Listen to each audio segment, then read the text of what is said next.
El Papa Francisco ha muerto. Pero mientras algunos escuchaban la noticia con lágrimas, otros rostros se oscurecieron en terror, porque su muerte es el cumplimiento de una profecía, una antigua profecía ocultada durante siglos en los archivos secretos del Vaticano, la profecía de San Malaquías. Hace 900 años, el monje Malaquías caminaba por las calles empedradas de Roma cuando fue arrebatado por una visión. No fue un sueño, ni una alucinación, fue un destello del futuro de la Iglesia Católica. En un trance profundo, Malaquías presenció algo imposible, una larga procesión de papas, uno tras otro, avanzando por los siglos hasta llegar al final de los tiempos. Malaquías escribió las revelaciones en 112 frases en latín, cada una con un símbolo y una advertencia para cada futuro pontífice, hasta llegar al último, el número 112, Pedro el Romano. Después de él no habría más papas, solo juicio. Hoy, el último nombre ha sido tachado, porque el Papa Francisco era el número 112 desde Celestino II, tal como Malaquías lo había escrito. Fue el último eslabón de una cadena profética que comenzó hace 9 siglos, y hoy esa cadena se ha roto. Los primeros 111 lemas son breves, poéticos y llenos de símbolos que describían con asombrosa precisión a cada pontífice, su escudo, su origen, su carácter o su destino. Pero cuando llegó al último, el tono cambió. Ya no era una simple frase. El número 112 es largo y aterrador. Una advertencia que dice: en la última persecución de la Santa Iglesia Romana, se sentará Pedro el Romano, quien pastoreará a su rebaño en medio de muchas tribulaciones, y cuando estas cosas hayan terminado, la ciudad de las 7 colinas será destruida, y el juez terrible juzgará a su pueblo. El fin, Malaquías. Esta profecía nos da 3 pistas sobre el último papa. 3 datos claros y específicos. Que sería el número 112, que se llamaría Pedro, que su origen sería de la ciudad de Roma, y que su tiempo sería de muchos problemas y tribulaciones. Francisco es, sin discusión, el Papa número 112 desde Celestino II, tal como lo marcó San Malaquías. Durante siglos, se pensó que el último Papa sería un hombre llamado Pedro, nacido en Roma, un nombre fácilmente identificable. Pero la profecía, como todas las revelaciones antiguas, hablaba en símbolos, y ahora, mirando hacia atrás, todo encaja con una claridad perturbadora. Francisco nació en una casa modesta del barrio de Flores, en Buenos Aires, pero su sangre no es argentina, es italiana. Sus padres eran italianos y emigraron desde el Piamonte, al norte de Italia, para dejar atrás una Italia marcada por el fascismo y la crisis, buscando en Argentina un futuro más digno para sus hijos. En otras palabras, Francisco era romano por linaje, por herencia, por raíces profundas que lo conectan directamente con el corazón espiritual de la Iglesia, y su nombre real no era Pedro, como marca la profecía. Su nombre de nacimiento era Jorge Mario Bergoglio, pero cuando lo eligieron papa, le preguntaron qué nombre quería tomar, y él no dudó. Miró al cardenal y contestó: Francisco. No eligió un nombre imperial ni un nombre doctrinal. Eligió al santo de los pobres y los marginados, San Francisco de Asís, el hombre que dejó todo para abrazar a los leprosos, el que caminó descalzo y reconstruyó la iglesia con nada más que fe y ternura. Sin embargo, pocos recuerdan que el nombre real de ese santo era Giovanni di Pietro di Bernardone. Giovanni, hijo de Pedro, un hombre marcado por el nombre más simbólico de todos, Pedro. Así, el Papa Francisco se convirtió en la figura exacta que la profecía había descrito. El número 112 con el nombre de Pedro y la sangre de Roma.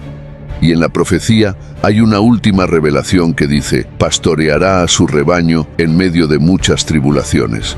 El pontificado de Francisco no fue un reinado de tranquilidad, ni un tiempo de gloria religiosa. Fue exactamente lo que la profecía anunció: tribulación. Su propia fe empezó en un momento traumático, cuando siendo joven empezó a sentir una molestia en el costado. luego una fiebre persistente, y después el aire comenzó a faltarle. No podía respirar. Sus padres lo llevaron al hospital. Allí, los médicos lo miraron con rostro grave.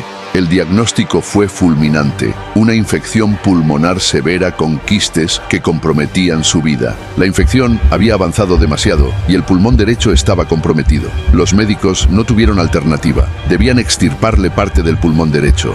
La operación fue arriesgada y el postoperatorio doloroso. Pasó días enteros sin poder levantarse y, sin embargo, en esa habitación fría, llena de tubos, batas blancas y silencio, ocurrió algo. Fue allí donde por primera vez se enfrentó cara a cara con la fragilidad de la vida.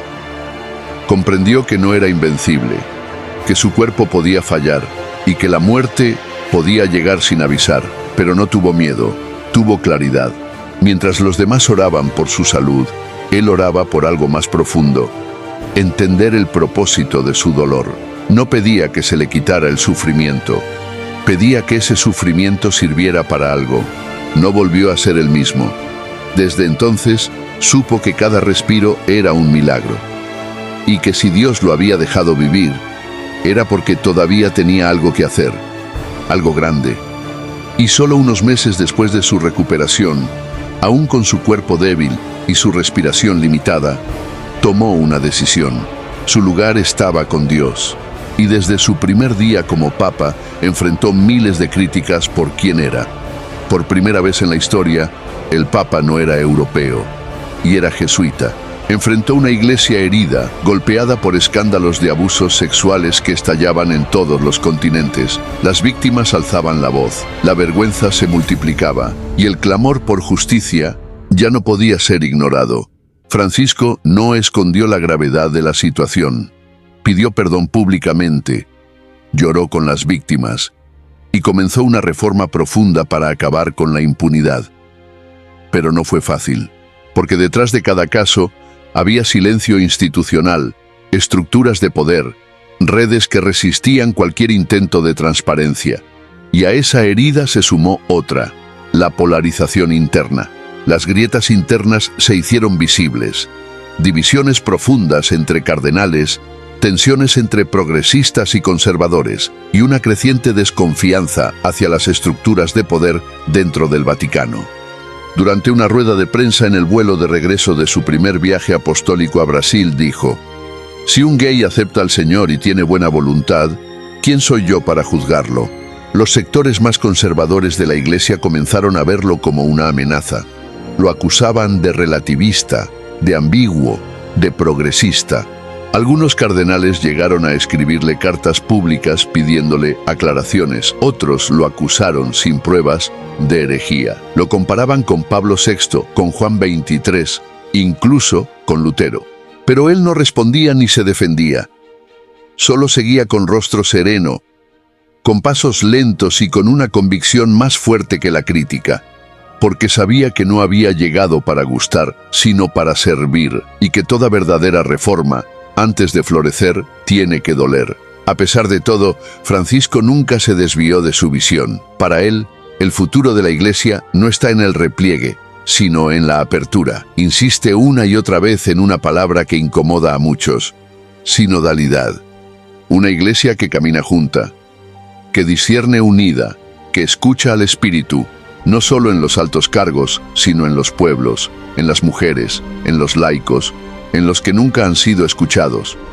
Defendió una Iglesia más horizontal, menos clerical, donde todos tuvieran voz. Una Iglesia que incluyese a los descartados, a los migrantes, a las mujeres, a los divorciados, a quienes han sido excluidos durante siglos, no como una estrategia, sino como una conversión. Unos lo acusaban de ser demasiado blando, otros de ser demasiado rígido. Las redes sociales amplificaban cada gesto y cada palabra. Pero no fueron solo problemas internos. Su pontificado coincidió con una de las etapas más caóticas del mundo moderno. Guerras como la de Ucrania, persecuciones a cristianos en Oriente, crisis climática, crisis económica y una cultura global cada vez más hostil a la fe. Y en 2020 llegó la pandemia.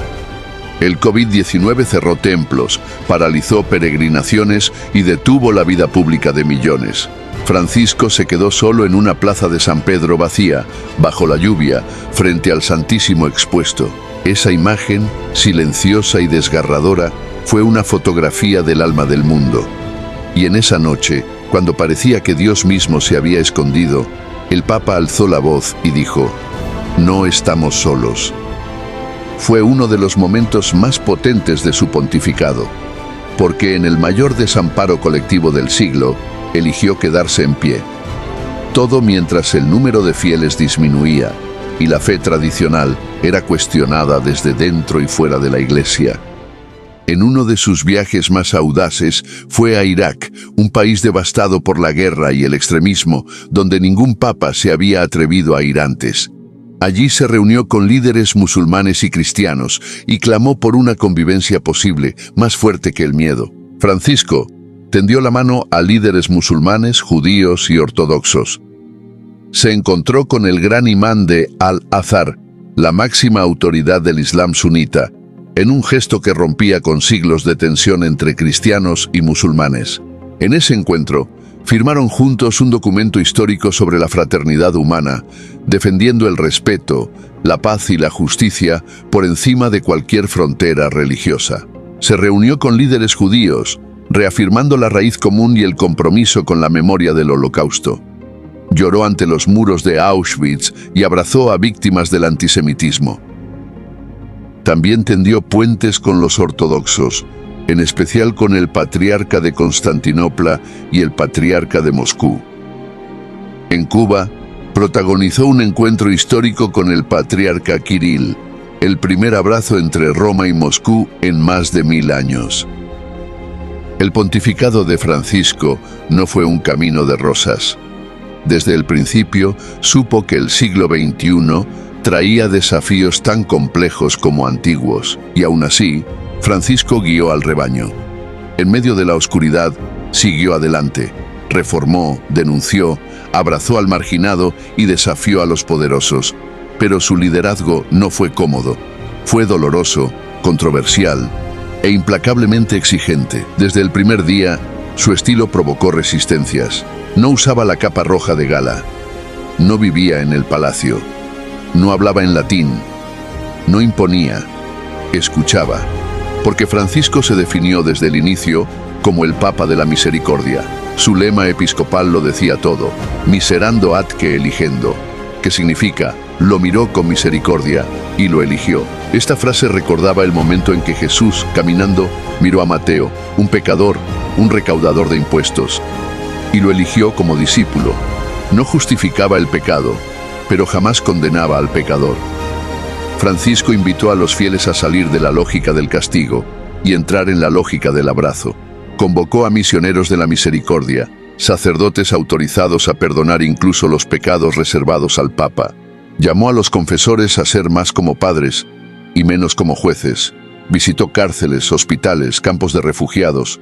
Lavó los pies a inmigrantes, a mujeres, a personas de otras religiones. Cada gesto, cada palabra, cada silencio decía lo mismo: la misericordia no es una debilidad, es el rostro más fuerte del amor. Y ese rostro, el rostro de Cristo, era el que Francisco quería mostrar al mundo. La profecía decía: Pedro el Romano apacentará a su rebaño entre muchas tribulaciones. Eso fue el pontificado de Francisco. Y ahora, tal como fue anunciado, ha terminado. Pero la profecía termina diciendo: y cuando estas cosas hayan terminado, la ciudad de las 7 colinas será destruida, y el juez terrible juzgará a su pueblo. El fin. Esa línea, corta pero demoledora, marca no solo el cierre de una lista de papas, marca el cierre de una era. La ciudad de las 7 colinas no es una metáfora. En Apocalipsis 17 también se habla de una ciudad construida sobre 7 colinas. Las 7 cabezas son 7 colinas sobre las que está sentada la mujer. Esa ciudad no es un misterio, es Roma. La misma Roma que Malaquías menciona como destinada a la destrucción tras el último pontificado. Un lugar donde se concentrará el juicio, la purificación y posiblemente el derrumbe de una era entera. Y según la profecía, ese lugar será destruido. No necesariamente por fuego o bombas, La destrucción puede ser más sutil, más espiritual, porque la profecía no habla de destrucción. Termina con una advertencia. El juez terrible juzgará a su pueblo, es decir, habrá un juicio, no solo sobre los impíos, sino sobre los creyentes. La profecía de San Malaquías no es una simple advertencia sobre el fin de los tiempos. Aunque muchos la han considerado una fábula, lo cierto es que el cumplimiento de la profecía es tan exacto que incluso los escépticos han tenido que guardar silencio. El primero de todos fue Celestino II, en 1143. La profecía lo llamó ex Castro Tiberis, del castillo del Tíber. Y en efecto, Guido di Castello, su nombre real, nació en la región del Tíber y fue cardenal en una iglesia muy cercana al castillo Sant'Angelo, junto al río que cruza Roma. No es interpretación simbólica, es ubicación geográfica, precisa, literal. Siglos más tarde, en tiempos modernos, la profecía continuó acertando. A Juan Pablo I, elegido en 1978, lo llamó de medietate lunae, de la mitad de la luna. Fue elegido el día de una media luna y murió solo 33 días después, también durante otra media luna. Su papado fue breve, misterioso, y aún hoy genera teorías sobre su inesperada muerte. Una luna a medias, justo como la profecía lo advirtió. A su sucesor, Juan Pablo II, lo llamó de labore solis, del trabajo del sol o del eclipse del sol. Karol Wojtyła nació el 18 de mayo de 1920, día de un eclipse solar, y murió el 8 de abril de 2005, justo durante otro eclipse. Su vida entera fue una luz en movimiento. Viajó más que cualquier otro papa en la historia, predicando por todo el mundo, siendo símbolo de unidad, resistencia y fe. Un sol que trabajó hasta el final. Y no termina ahí. A Benedicto XVI lo llamó Gloria Olivae, la gloria del olivo. Algunos lo asociaron con la orden benedictina, conocida simbólicamente como la rama de olivo espiritual. Otros con su estilo sobrio, pacificador y su perfil teológico. Lo cierto es que su nombre papal, Benedicto, parece ser un guiño directo a la profecía, como si él mismo hubiera querido confirmarla. Estos ejemplos no son aislados. Uno tras otro, los lemas de Malaquías se han ido alineando con realidades históricas, biográficas y espirituales. Y así, lo que parecía una lista poética, se ha transformado en un archivo profético. El último papa sería el último guardián de la Iglesia antes del juicio final. Pero la muerte del Papa Francisco no solo ha cerrado un capítulo, ha abierto una grieta. Una incertidumbre que se extiende por el mundo como una sombra silenciosa. Porque si Francisco era, como muchos creen, el último papa profetizado, entonces lo que viene después no es una elección, es una transición hacia lo desconocido. La pregunta es, ¿y ahora qué? ¿Habrá un nuevo papa legítimo? ¿O el trono de Pedro será ocupado por un impostor? Para muchos no hay dudas. El siguiente líder no será un pastor, sino un lobo vestido de cordero.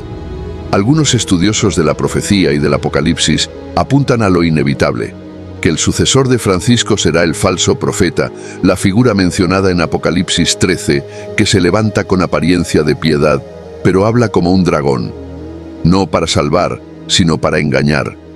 Tenía 2 cuernos semejantes a los de un cordero, pero hablaba como dragón. Las preguntas se multiplican. Y entre todas ellas, 2 frases resuenan como advertencias que ya no pueden ser ignoradas. Si Francisco era el último papa, ¿quién será el siguiente? ¿Será el nuevo líder el que prepare el camino al anticristo?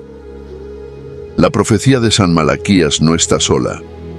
Las Escrituras llevan siglos advirtiendo lo que hoy parece comenzar a desplegarse ante nuestros ojos. El apóstol Pablo también lo advirtió en su carta a los tesalonicenses.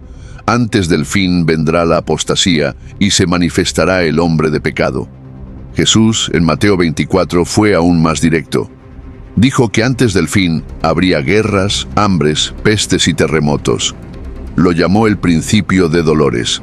Y basta con mirar a nuestro alrededor: pandemias globales, desastres naturales, naciones al borde de la guerra, violencia moral y espiritual extendiéndose como un virus invisible. No es una coincidencia, es una secuencia. Durante años, estos versículos parecían advertencias lejanas. Hoy, tras la muerte de Francisco, se sienten cerca. Todo esto está escrito. La fe será traicionada y se revelará el hombre de pecado, el falso líder que se hará pasar por enviado de Dios. Incluso en medio de la oscuridad hay luz. La muerte de Francisco puede marcar el fin de una era, pero no el fin de la fe. Porque la fe verdadera no muere con los hombres. La fe trasciende, resiste y se fortalece en las pruebas. Y ahora más que nunca, este es un llamado, no al miedo, sino al despertar, a dejar la tibieza, a volver los ojos hacia Dios con sinceridad, con humildad, con urgencia. Porque no sabemos lo que viene, pero sí sabemos quién tiene el control.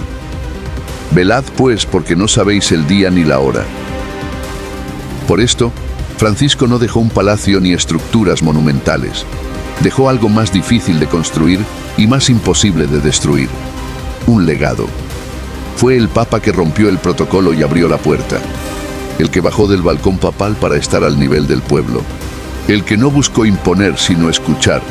El que prefirió la coherencia al aplauso y la verdad al cálculo político. Su legado es haberle devuelto al mundo la imagen más auténtica del cristianismo. Lo repitió sin descanso: el rostro de Dios está en el que sufre. Francisco reformó la Iglesia no solo desde los decretos, sino desde la cultura del encuentro. Defendió la misericordia como el centro del mensaje cristiano. Vivió el diálogo, predicó con la verdad y lo más difícil de todo, lo hizo con humildad. En una sociedad que castigaba, él habló de segundas oportunidades. Francisco no buscó crear una iglesia perfecta, sino una iglesia más humana, más cercana y más verdadera. Y que gracias a él se atrevió a volver a su esencia, a Jesús. Una cosa está clara: el Papa Francisco ha partido. Su misión ha terminado. Y ahora, después de años de tribulación, entrega y valentía, ha subido al encuentro con Dios. Que su alma encuentre la paz que tantas veces buscó para el mundo, que el cielo lo reciba con los brazos abiertos. Descansa en paz, Francisco. Amén.